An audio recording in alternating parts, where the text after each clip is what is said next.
जंतु ऊतक हम पढ़ लिए। एपिथेलियम यह शरीर और अंगों को बाहरी हिस्सा बनाने का काम करता है। सिर्फ यही त्वचा नहीं, शरीर के जितने भी अंग है, आमाशय, रक्तवाहिनी और जितनी भी आंतें हमारी होती है, मुख गुहा, एक श्वास नली, इसको बाहर का जो हिस्सा स्ट्रक्चर होता है वो बनाने का काम एपिथेलियम ऊतक करता है। और इसी तरह से संयोजी ऊतक होता है। यह क्या करता है? शरीर में एक दूसरे से हमें जोड़ने का काम करता है, हमें सहारा प्रदान करता है। जैसे कि हमारी हड्डी, हम खड़े हैं ना, यस अगर कोई हमारे शरीर का अंग टूट जाए, अस्थि भंग हो जाए, तो हम खड़े हो पाएंगे? नहीं मैम, ये पैर लूज हो जाएगा। तो ये हमें सहारा दे रहा है, अस्थि दे रहा है ना हमारे शरीर को सहारा। यस मैम, हम इसी से खड़े हैं। और उसी तरह से एक हमारे शरीर के नसों के अंदर है, जो हर पूरे शुरू से लेकर के ऊपर से लेकर नीचे तक है, खून, रक्त, कहीं भी छेदेंगे आपको मिल जाएगा, मिलेगा ना? Yes ma'am. तो यह हमारे शरीर का संयोजी ऊतक है, जो ऊपर से नीचे तक पाया जाता है। एक हमें सहारा देता है और दूसरा जोड़ करके हमें रखा हुआ है। अब देखिए, अंतररालीय ऊतक एक होता है जो कि एकदम त्वचा के बिल्कुल नीचे पाई जाती है। अभी तो ऊपर में बताया, बाहरी हिस्से में बताया। ये जो चीज है वो बिल्कुल एकदम अंदर, जैसे कि हमारा जो नस होता है, नीला नीला लाल, दो तरह की नस होती है, ठीक है ना? इनमें जो पाया जाता है वो ऊतक इसमें अंतरालीय ऊतक कहते हैं इसमें, ठीक? जो इन खून के अंदर पाया जाता है, अंतरालीय या संयोजी ऊतक। और अस्थि उपास्थि, हड्डी और जहाँ से जुड़ रही है वो क्या है? उपास्थि। ये भी हमारे शरीर का एक ढांचा प्रदान कर रहा है ऊतक ना? Yes ma'am. अस्थि उपास्थि दोनों हमारे शरीर को एक मजबूत ढांचा दे रहा है, ठीक ना? इसी संयोजी ऊतक में अभी चले, एक पढ़े तीसरा रक्त ऊतक। ब्लड में जो ऊतक है वह पूरी बॉडी में एक तरल अवस्था में ऊतक पाया जाने वाला है, ठीक? यह लिक्विड में पाया जाएगा ऊतक, जो खून के अंदर, हमारे नसों के अंदर खून होता है ना, उसमें ये पाया जाता है। और यही उसका स्ट्रक्चर है, बनावट है।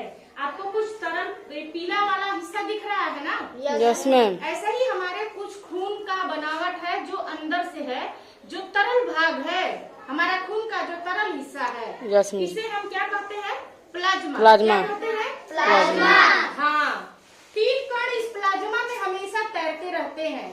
पहला वाला है लाल रक्त कणिका, ठीक? आरबीसी जिसे कहते हैं, लाल रक्त कणिका, आरबीसी, रेड ब्लड सेल्स, ठीक?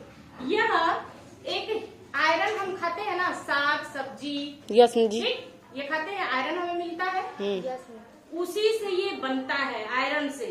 और आयरन से बनता है हीमोग्लोबिन। क्या बनता है? हीमोग्लोबिन। हाँ, जो ये लाल रक्त कणिका है ये आयरन से मिलके बनता है, और आयरन इसमें जाके और हीमोग्लोबिन बन जाता है, जिसके कारण इसका क्या रंग है?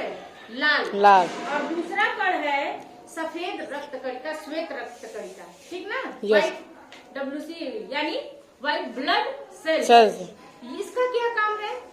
हम जब भी कोई हमारे आगे छींकता है, खांसता है, या कोई बीमार व्यक्ति के सामने हम रहते हैं, आसपास रहते हैं, तो क्या होता है? हमारा शरीर उससे लड़ करके उस रोग से हमको बचाता है।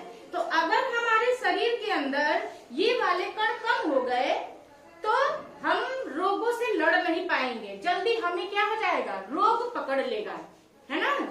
ये वाला कम हो गया तो, श्वेत रक्त कणिका कम हो गया तो। और अगर रेड ब्लड सेल्स कम हो गए, लाल रक्त कणिका कम हो गया, तो क्या होगा? हमारे अंदर खून की कमी हो जाएगी। क्या हो जाएगा? खून की कमी। वही कहते हैं कि हीमोग्लोबिन कम हो गया, क्योंकि ये हीमोग्लोबिन से बना हुआ है, आयरन से। तो जब हमारे अंदर ये कम होगा, लाल कण, तो हीमोग्लोबिन की कमी। और अगर व्हाइट वाला कम हुआ तो क्या होगा? हमारे अंदर रोग प्रतिरोधक क्षमता कम हो जाएगी, तो हमको जल्दी ही कोई रोग लग जाएगा। जैसे कि एड्स का जो मरीज होता है ना, उसके अंदर ये व्हाइट ब्लड सेल्स कम हो जाते हैं, खत्म के तमाम हो जाते हैं। धीरे धीरे उनके अंदर कोई भी बीमारी आ जाती है और वो कभी ठीक नहीं होता है, क्योंकि उनका रोग प्रतिरक्षण तंत्र ही खराब होने लगता है और उनके अंदर बीमारी रोकने की क्षमता नहीं होती है।